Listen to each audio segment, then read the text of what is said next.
How many hostages were taken on that tragic Simchas Torah? What was the real number? Well, let's first take a look in this week's Parsha. As the final plagues are mentioned this week, we shouldn't forget what their purpose was. Now, on a simple level, it was a way for Hashem to punish the Egyptians and show them who He is. But the Torah says another reason for the plagues.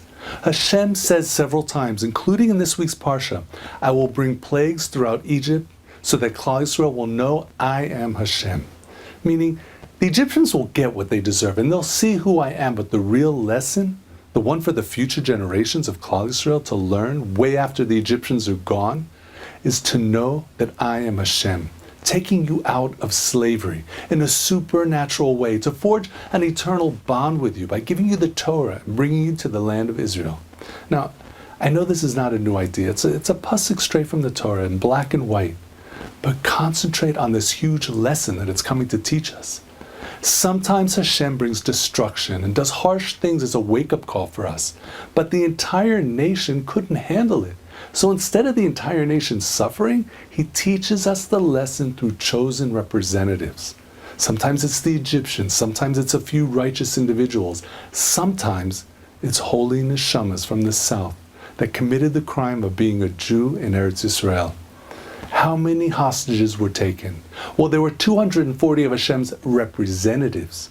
But the reality is that we were all taken hostage on that day. 16 million Jewish hostages. That massacre was meant for each and every one of us. And if we aren't sitting in a tunnel in Gaza, it's because Hashem's representatives, those 240 people, they took the bullet for us. They're suffering from starvation instead of us. It's unbearably cold for them at night so we can sleep in a warm bed. They're being tortured physically and psychologically so we can still dance and sing at weddings. They took the bullet for us. Think about them and daven for them as much as you would your own flesh and blood. Pray like you're saving yourself. We need to make sure we learn the lesson.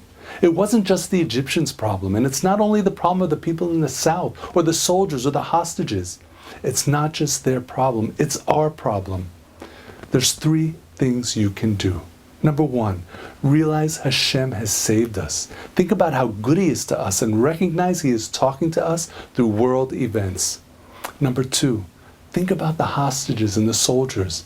Think about the families and all those being directly affected by the war, and daven for them. Realize we are all captives, soldiers and victims.